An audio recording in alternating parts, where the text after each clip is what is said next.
Morning, y'all. Good morning, and welcome back to Alicia's Crafty Hoplop. And it is Friday, and it is super noisy around here, hence the old mic yet again. And even then, I think you're going to have a lot of playback. Just as you can hear, there's a ton of construction and renovations going on in our area. I'm on this morning for a couple of reasons. The first is I wanted to come on and say good morning, y'all, and happy weekend. The second reason is I want to tell you a little bit about my second vaccine experience yesterday. I always promise y'all I'll give you an update, and I know my mom is eager to see that I'm looking okay today. It's important to her. So hi, Mom. My mom is still not well, y'all. They just put her on new antibiotics, so please keep her in your prayers and in your well wishes. But you see, Mom, I'm okay. So I went yesterday. They were very well prepared. Cleveland Clinic is an amazing facility. And they wanted to know, a little bit more data about my first experience. And one of the things that I have is a muscle condition caused by my autoimmune. So when I was vaccinated last time, they put the vaccine lower in my arm, which actually made it very hard for me to use my arm for 3 or 4 days. This time, they thought they would try something new. And my nurse had a lot of autoimmune experience, which was very nice. And they thought they would put it up higher into a different muscle to see if that helped me, if it helped lessen the impact on my arm. Now we don't know because we can't know, but I had a very strange reaction, which was, it wasn't dire or anything like that, but it was a reaction, which is I have something called leviticus reticularis, or reticularis. Or livedo reticularis. So for those of you who work in medicine or in medical billing, you'll know what that means. People with RA have it, people with lupus have it. We basically get this weird spider web kind of veining on our top of our skin, and it means like all the blood vessels are under some duress, and it comes out like a bright red webbing all over our hands, all over our legs, our stomachs. It's a really strange look. I typically get that when I'm having what they call a vascular flare-up, meaning all my vessels are strained and I'm not getting enough oxygen. Well, yesterday, after they gave me the second injection, within seconds, not only did for the first time my arm swell, but I had livedo reticularis right away, all over the arm, all the way down my hand. And the other weird thing that happened, which did not happen the first time, is that I had that feeling in my hand like I had when I had my stroke, the warning of my stroke. Like I had numbness and tingling, but my hand was not working properly. So that was concerning because for them that's a reaction, but they were anticipating a reaction based on the fact that the first shot you get an adjustment over 3 weeks, and this one is a high immune boost. So they knew something would happen, they just didn't know what. So we took an extra precaution last night. I just rested tons. I will say that the numbness in my hand and the inability to use it lasted all night. It did. Today it's much better. You can see that, y'all. It's much better. I can hold a pen, which is very important. I can write. It hurts, but I can write. And I'm no longer covered in livedo reticularis, and it seems like it's calming down. Now, the question was, did I help that or did I not help that? Meaning I took an anti-inflammatory yesterday. And it was a tough decision because every time I add an anti-inflammatory, I reduce the possibility of building antibodies. So I really had to be sure last night that I was concerned enough to take the anti-inflammatory because we don't have enough data, y'all. So if I add more anti-inflammatories, am I reducing my ability to build immunity? Well, I don't want to do that.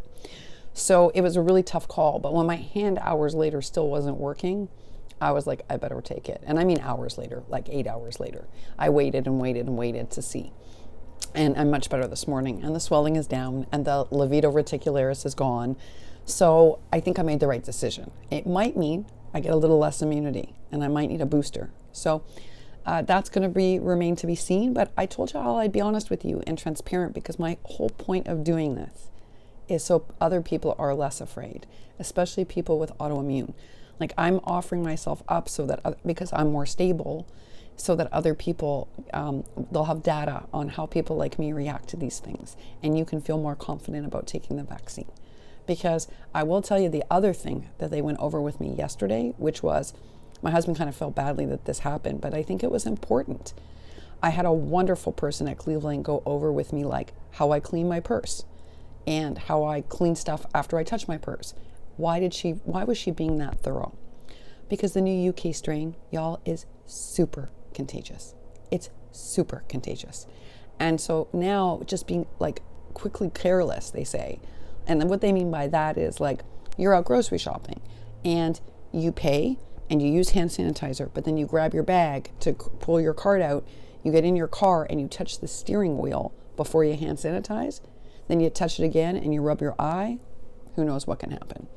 So they sort of went through a lot of steps with me yesterday about being extra careful in the months ahead because of the new strains.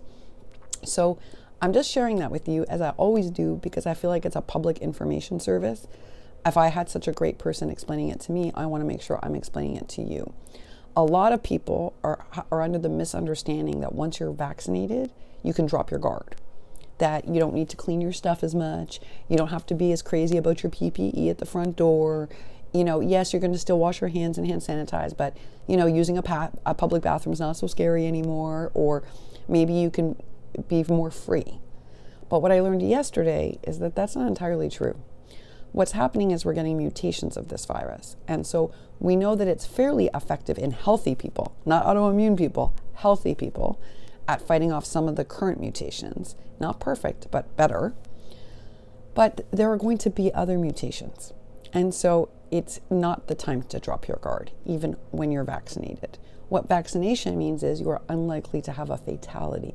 It does not mean that you are safeguarded completely. So they stressed that to us yesterday. And I think they were very responsible about it. My husband felt like it was a little bit of a letdown because we have been, as you know, so careful. In the last 3 weeks, I have left this place once, right? Because they didn't want to mess up the study till I got my second vaccine. We have been super duper careful. And even with that, you make mistakes. We're all human, y'all. But he was looking forward to loosening up some of those reins. And what we learned yesterday is not too many of them can be loosened right now. So I also want to share that with you. If you're getting vaccinated or you have a family member getting vaccinated, make sure they're not dropping their guard, because there are going to be new mutations and you don't want them to contract a new mutation when they're protected from the existing ones. I know that's not the best news. I know that. But I felt it was important to share with y'all because honestly, we were all looking forward to like being a little less careful. And what we learned yesterday is that's not a good idea. All right, y'all.